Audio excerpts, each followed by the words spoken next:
of God. And we are going to, I think this may be the last one. The doubting soul perishes. Once a man was about to cross the sea. Vishana wrote Rama's name on a leaf. He tied it in a corner of the man's loincloth. He said to him, "Don't be afraid. Have faith. And walk on the water. But look here, the moment you lose faith, you will be drowned." The man was walking easily on the water. And suddenly he had an intense desire to see what was tied in his cloth. He opened it and found only a leaf with the name of Rama written on it. Huh. What's this, he thought? Just the name of Rama? And as soon as doubt entered his mind, he sank under the water. So yeah, we mentioned this one before as a very similar moral as some of the others. So the having faith in the divine name, and of course Holy Mother, and of course that's going to be her puja a week from this Sunday. We're going to be celebrating the puja. She emphasized that as well. So Sri Ramakrishna and Holy Mother both emphasized the strong power of the name of God. And of course when you get initiated, you get a mantra which has a name of God in it, and you repeat that a number of times during the day, and there's great strength in that. That's one of our main spiritual disciplines. All right, so the next section is on devotion. And the first one is called "The Best Offering to God is Love." Once a servant of a rich man came to his master's house. He stood in a corner with great reverence and humility. He held in his hand something covered with a cloth. The master inquired, "What's there in your hand?" The servant brought out a small custard apple from beneath the cloth. He kept it humbly before the master, feeling that he would be much gratified if the master would take it. Oh, the master was much pleased to see the loving devotion of the servant and accepted the offering, even though it was a trifle. He exclaimed, "Ah, what a fine fruit is this! Where did you get it from?" In the same way, God looks into the heart of the devotee. He is infinite in his grandeur, yet he is responsive to the influence of love and devotion. Yeah, in one sense we might think, well, God already has everything, so what are little offerings to him? But God takes the intent of the offering and sees that the offering is being made with great love and devotion, and that's what's really important, not necessarily the actual physical thing that's offered, but the fact that it's being offered with great love and devotion. Sort of reminds one of the story of the juggler of Our Lady, which is, religions are very similar. They have stories about the same thing, but in that story, all the rich people were offering all sorts of great and splendid offerings, and the juggler had nothing of great value, so he offered his juggling act, and of course the Lord was very pleased. So that's the idea. Offer what you can and do it with great love and devotion. All right, so the love that freely giveth is the highest. Pride once entered into the heart of Arjuna, the beloved friend of Sri Krishna. Arjuna thought that none equaled him in love and devotion to his Lord and friend. The omniscient Lord, Sri Krishna, reading the heart of his friend, took him one day for a walk. They had not proceeded far when Arjuna saw a strange Brahmana eating dry grass as food, but nevertheless had a sword dangling at his side. Arjuna at once knew him to be a holy and pious devotee of Vishnu, one whose highest religious duty was to injure no being. As even grass has life, he would not eat it.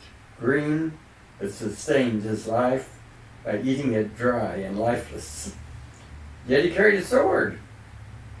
Arjuna, wondering at the incongruity, turned towards the Lord and said, "How is this? Here's a man who has renounced all ideas of injuring any living being, down to the meanest blade of grass. And he carries with him a sword, the symbol of death and hatred." The Lord said, "Well, you'd better ask the man yourself." Arjuna then went up to him and said, "Sir, you injure no living being, and you live upon grass. Why then do you carry this sharp sword?" The Brahmana said, "It's to punish 4 persons if I chance to meet them." "Who are they?" Arjuna said. "The first is the wretch Narada." "Well, what has he done?" "Why, look at the audacity of that fellow. Why, he's perpetually keeping my lord awake with his songs and music. There's no consideration whatsoever for the comfort of the Lord. Day and night, in and out of season, he disturbs the peace of the Lord by his prayers and praises." "Well, who's the second person?" "That impudent Drapada." "Well, what's her fault?" "Look at the inconsiderate audacity of the woman. She was so rash as to call my beloved Lord just at the moment he was going to dine. He had to give up his dinner and go to the Kamyakavana to save the Pandavas from the curse of Durvasa. And her presumption went so far that she even caused my beloved Lord to eat the impure remnant of her own food." "All right, who's the third?" "Why, it's the heartless Prahlada. He was so cruel that he did not hesitate for a moment to ask my Lord to enter the boiling cauldron of oil, and to be trodden under the heavy feet of the elephants, and to break through an adamantine pillar." "All right, then, who's the fourth?" "That wretch, Arjuna." "Why, what fault has he committed?" "Look at his felony. He made my beloved Lord take the mean office of a charioteer of his carriage in the great war of Kurukshetra." Arjuna was amazed at the depth of the poor man's devotion and love. And from that moment his pride vanished, and he gave up thinking that he was the best devotee of the Lord. So quite a peculiar story. And of course we have to keep in mind that the point of the story is to make Arjuna realize that he should not be proud and thinking that he is the best of the devotees. However, we don't want to go to extremes and think that we should be ready to kill people that are not doing things you think are correct. And of course, we just had a story about how the Lord was pleased by a very simple devotional act, and so we can't think that the Lord really wouldn't want an offering from a devotee, like songs from Narada and so forth. And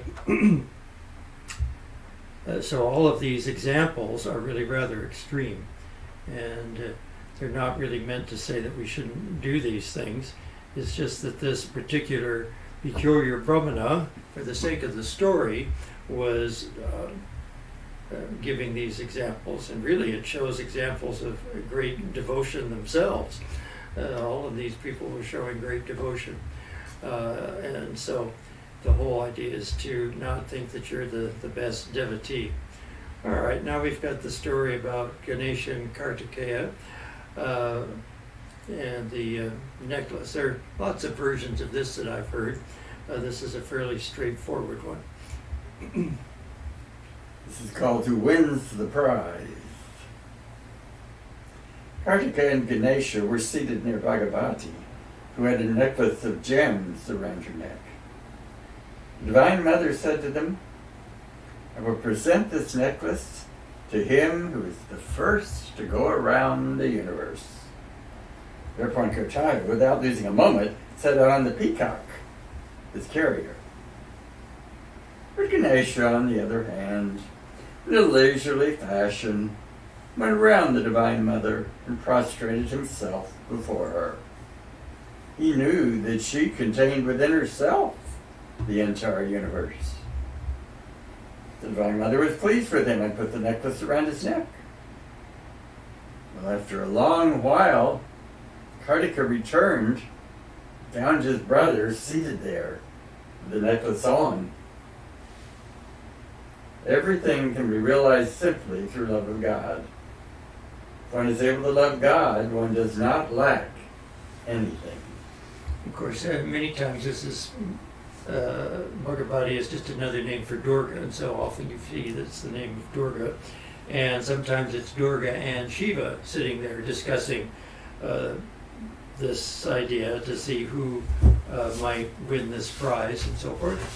And of course, Kartika is a man of action, and so his first impulse is, well, I'm going to obviously win this because I'm real fast and strong, and I've got a nice mount, the peacock, so I'm just going to run around. So it's almost another case of pride here.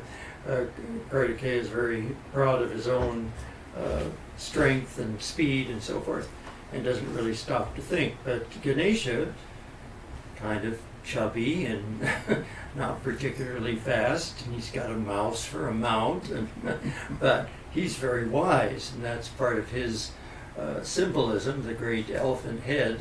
Elephants are extremely smart and skillful, and they remove obstacles, and so obviously he's not going to win this through brute force against his brother, but he uses his smarts and realizes that that Durga or Bhagavati or whatever form of the Divine Mother is sitting before you really represents the whole universe in one package. And so all he has to do is go around her, and he has symbolically gone around the whole universe. And so this is that particular story. All right. The great devotee of a crow. Rama and Lakshmana visited Pampa Lake. Lakshmana saw a crow very eager for water. Again and again it went to the edge of the water, but it would not drink. Lakshmana asked Rama about it. Rama said, "Brother, this crow is a great devotee of God. Day and night it repeats the name of Rama. Its throat is parched with thirst, but still it won't drink for fear of missing a repetition of Rama's name." Yeah, again, so these stories are all designed to illustrate a particular principle. It doesn't say you have to not drink water the rest of your life, and you can always repeat the name mentally. But the point of the story is how devotees love repeating the name of God and don't want to miss an opportunity to repeat it. Three friends and the tiger.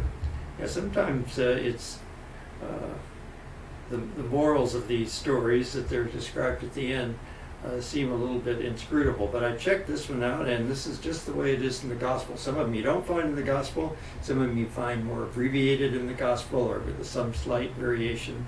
But this one is pretty much the way it is in the gospel. So we'll discuss the ending when we get there. Once three friends were going through a forest. A tiger suddenly appeared before them. "Well, brothers," one of them explained, "we're lost." "Why should you say that?" said the second friend. "Why should we be lost? Come, let's pray to God." The third friend said, "Oh no, why should we trouble God about it? Come, let's climb the tree." The friend who said, "We're lost," did not know that there is a God who is our protector. And the friend who asked the others to pray to God was a jnani. He was aware that God is the creator, preserver, and destroyer of the world. The third friend, who did not want to trouble God with prayers and suggested climbing the tree, had ecstatic love of God. It is the very nature of such love that it makes a man think himself stronger than his beloved. He's always alert lest his beloved should suffer, and the one desire of his is to keep his beloved from even being pricked in the foot by a thorn. So this is almost the mindset of the Brahmana who didn't think Narada should sing so much because it was disturbing the Lord. And I just found it very odd that the one that prayed, knowing that God is the creator, preserver, and destroyer, was described as a jnani, but that's the way Sri Ramakrishna put it. I would have said he was a bhakta, and he was going to pray to God because he was a bhakta, and he knew that God would spare them. I would think that a jnani would say, I and the tiger are one. There's no difference between us. or I am imperishable. The tiger can't kill me. It seems like that would be the response of a jnani to me. But this is the way it is in the gospel. So Sri Ramakrishna is certainly a lot smarter than I am on these things. And he's telling us that this person's the jnani. So certainly don't want to just be like the first one and just give up, though. But the third person, again, that's sort of like if there's something you can do, you might as well do it. Leave the things that are impossible for you to God. So that would be the attitude of the third person. You don't trouble God about all sorts of things just because you're too lazy to do things yourself. So I think that's probably the moral of that particular story. All right. Single-minded devotion to one ideal. Once the Pandava brothers performed the Rajasuya sacrifice. All the kings placed Yudhishthira on the royal throne and bowed low before him in homage. But Vibhishana, the king of Ceylon, said, I bow down to Narayana. And with these words, the Lord Krishna bowed down to Yudhishthira. Only then did Vibhishana prostrate himself, crown and all, before him. Such is unswerving and single-minded devotion to one ideal. I looked that one up here in the gospel too, so I'm going to read that. That gives us a little bit broader insight. The master said to the Kathak, the gopis had ecstatic love, unswerving and single-minded devotion to one ideal. Do you know the meaning of devotion that is not loyal to one ideal? It is the devotion tinged with intellectual knowledge. It makes one feel Krishna has become all these. He alone is the supreme Brahman. He is Rama, Shiva, and Shakti. But this element of knowledge is not present in ecstatic love of God. Once Hanuman came to Dwarka and wanted to see Sita and Rama. Krishna said to Rukmini, his queen, you had better assume the form of Sita, otherwise there will be no escape from the hands of Hanuman. And that's because Rama and Sita were Hanuman's chosen ideals. And then it goes into this parable. Once the Pandava brothers performed the Rajasuya sacrifice. All the kings placed Yudhishthira on the royal throne and bowed low before him in homage. But the Vibhishana, the king of Ceylon, said, I bow down to Narayana and to none else. At these words, the Lord Krishna bowed down to Yudhishthira. Only then did Vibhishana prostrate himself, crown and all, before him. Do you know what devotion to one ideal is like? It is like the attitude of the daughter-in-law in the family. She serves all the members of the family, her brother-in-law, father-in-law, husband, and so forth, bringing them water to wash their feet, fetching their towels, arranging their seats, and the like. But with her husband, she has a special relationship. So, one-pointed devotion is a great source of strength. However, there is this, sometimes it's not a bad thing to be tinged with a little intellect and know that everything, that the one is really representing all of those different forms. And Ramakrishna certainly emphasized that a lot, that any one of the great forms of God really is representing all the forms of God to that particular devotee. But to have strength in devotion, it's often good to keep single-minded devotion to one ideal and not worry about spreading it out so much. But you don't want to be fanatical, so you have to balance all these things. The fanaticism comes from someone who has unswerving devotion to one ideal and doesn't recognize any of the others and thinks other people are less. But this person, as soon as he saw Krishna bowing down to Yudhishthira, he then followed suit because he could see his beloved Krishna Narayana was bowing down, so he would do the same. All right, so let's, this is the story of the weaver. Again, one that we've heard many times. It's not quite as elaborate in the Gospels, but it actually occurs twice, but in more abbreviated form. In a certain village there lived a weaver. Oh, he was a very pious soul. Everyone trusted him and loved him. He used to sell his goods in the marketplace. When a customer asked him the price of a cloth, he would say, by the will of Rama, the price of the yarn is 1 rupee, and the labor 4 annas. By the will of Rama, the profit is 2 annas. The price of the cloth, by the will of Rama, is 1 rupee and 6 annas. Such was the people's faith in the weaver. The customer would at once pay the price and take the cloth. The weaver was a real devotee of God. After finishing his supper in the evening, he would spend long hours in the worship hall, meditating on God and chanting his name and glories. Now late one night, the weaver could not sleep. He was sitting in the worship hall, smoking now and then, when a band of robbers happened to pass that way. They wanted a man to carry their goods and said to the weaver, "Come with us." So saying, they led him off by the hand. After committing a robbery in a house, they put a load of things on the weaver's head, commanding him to carry them. Suddenly the police arrived. The robbers ran away. The weaver with his load was arrested. He was kept in the lockup for the night. Next day, he was brought before the magistrate for trial. When the villagers learned what had happened, they came to the court. They said to the magistrate, "Oh, Your Honor, this man could never commit robbery." Thereupon the magistrate asked the weaver to make a statement.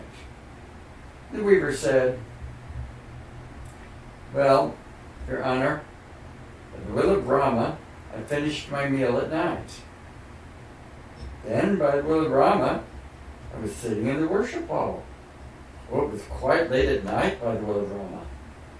By the will of Rama, I've been thinking of God and chanting his name and glories. When, by the will of Rama, a band of robbers passed that way. By the will of Rama, they dragged me with them, and by the will of Rama, they committed a robbery in a house. And by the will of Rama, they put a load on my head. And just then, by the will of Rama, the police arrived. And by the will of Rama, I was arrested. Then by the will of Rama, the police kept me in the lockup for the night. And this morning, by the will of Rama, I've been brought before Your Honor." Well, the magistrate realized that the weaver was a pious man and ordered his release. On his way home, the weaver said to his friends, "By the will of Rama, I've been released." Whether you live in the world or renounce it, everything depends upon the will of Rama. Throwing your whole responsibility upon God, do your work in the world. Now, of course, there's a similar story with exactly the opposite result, because the person was actually guilty, and the person was trying to get out of his guilty situation by claiming that it had all been done by the will of Rama. And then the judge says, and then by the will of Rama, I commit you to jail. So you can't use that as an excuse, but you have to try to see everything that happens in the world as the will of God. And that helps to remind yourself that you're just an instrument of the Lord, and that everything happens by the will of the Lord. All right, Ravana, the great devotee of Rama. Now, we often think of Ravana as being the villain in the Ramayana, but there's also this peculiar aspect that he was actually a great devotee of Rama and had a boon that he would get killed by Rama in order to get liberated in fewer lifetimes than he would have otherwise. All right, Mandodari. Now, in the Gospel, it doesn't mention Mandodari. It just says people in the court or something like that. But in this one, it mentions the wife of Ravana. So, all right. Mandodari told her royal husband Ravana, "If you're so intent upon having Sita as your queen, why don't you impose on her by assuming the form of her husband Rama, with the help of your magical powers?" "Why on you," explained Ravana. "Can I stoop to the pleasures of the sense while I'm in the holy form of Rama? A form the very thought of which fills my heart with such unspeakable joy and blessedness that even the highest heaven appears to be worthless." So we should always try to keep the idea that the Lord is inside of us, and while we don't have the power of Ravana to assume a form, we can at least assume the attitude that the Lord is within us, and that we can't commit evil things while the Lord is within us, and the Lord is always within us, whether we recognize it or not. And of course, heavens are worthless compared to ultimate realization. Heavens are simply temporary places of greater enjoyment, but they're not the final goal. The final goal is complete liberation. So you've got all these different ideas in this little story. All right, devotion is the divine open sesame. So just as we often hear the word open sesame as some sort of magical incantation to remove obstacles and open doors and so forth. Now, we're going to have a parable that shows that devotion is the key to having doors open.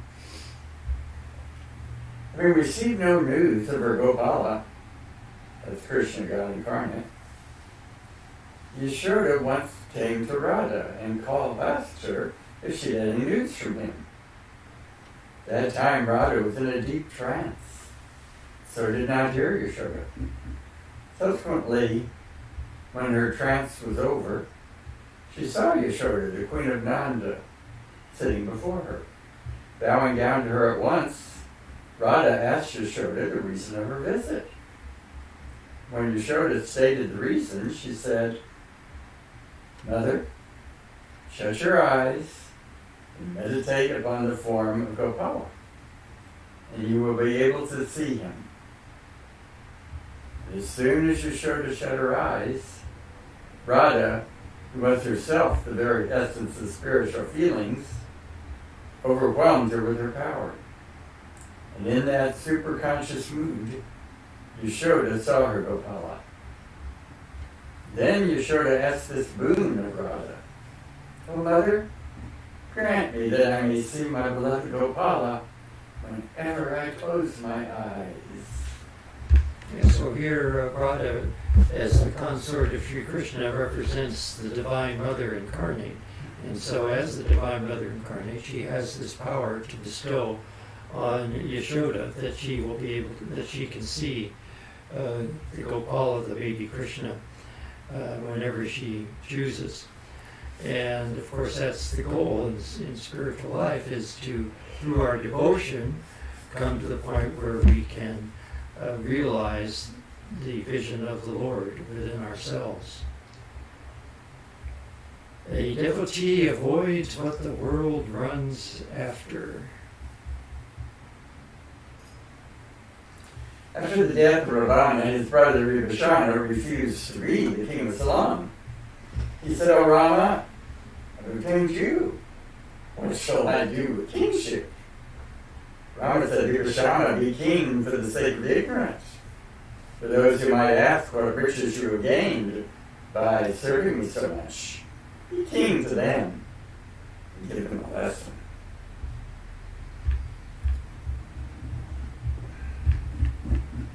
So you see, Rama wanted him to assume the kingship.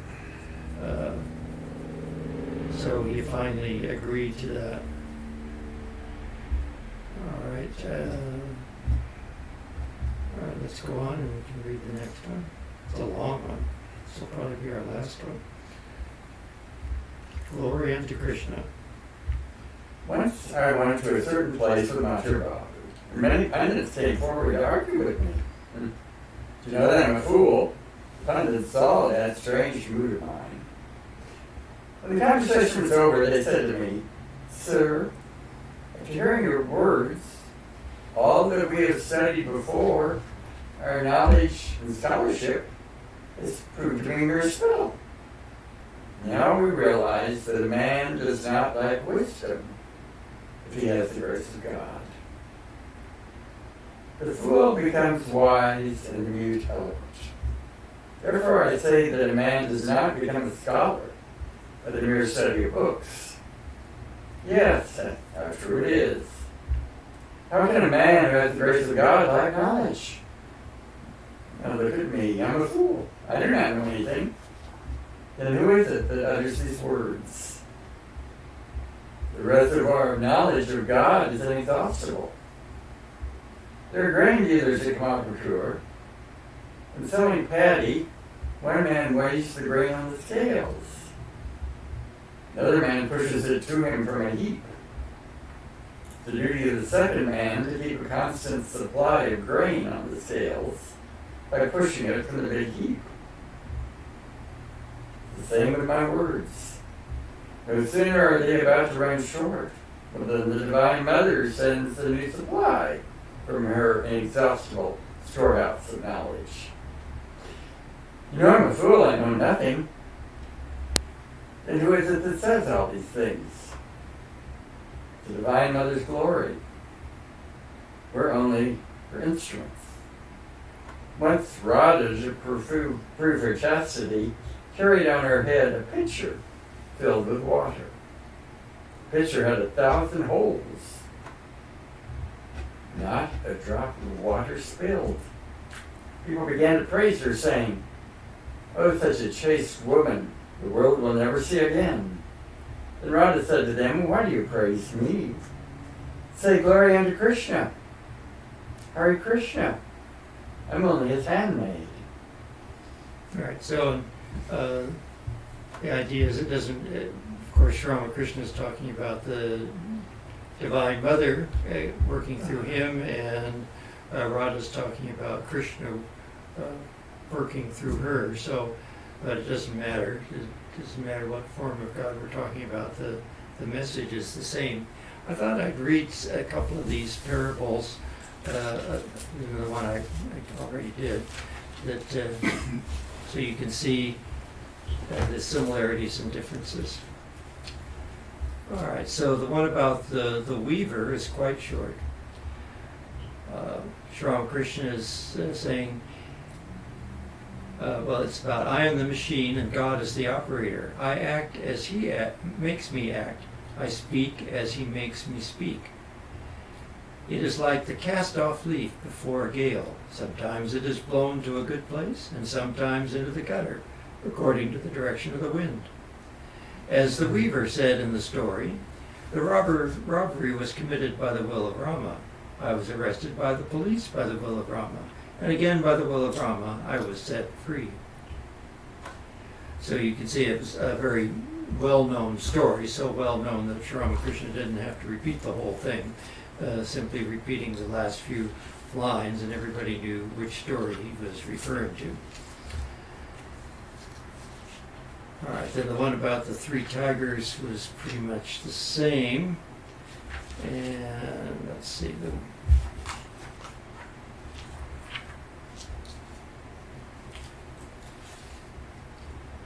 yeah, this is the weaver again, so that's, I think that occurs, that one was the only one I found that occurred twice.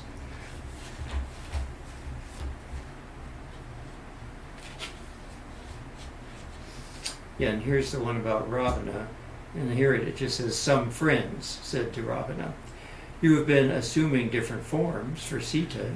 Why don't you go to her in the form of Rama? And Ravana replied, when I contemplate Rama, even the position of Brahma appears insignificant to me, not to speak of the company of another man's wife. How could I take the form of Rama for such a purpose? So that was the same idea, but the words were quite different. And the one about the crow and the water. Rama and Lakshmana visited Pampa Lake. Lakshmana saw a crow very eager for water. Again and again it went to the edge of the water, but could not drink. Lakshmana asked Rama about it, and Rama said, brother, this crow is a great devotee of God. Day and night it repeats the name of Rama.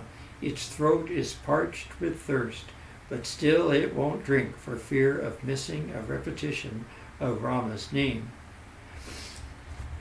Let's see, is there...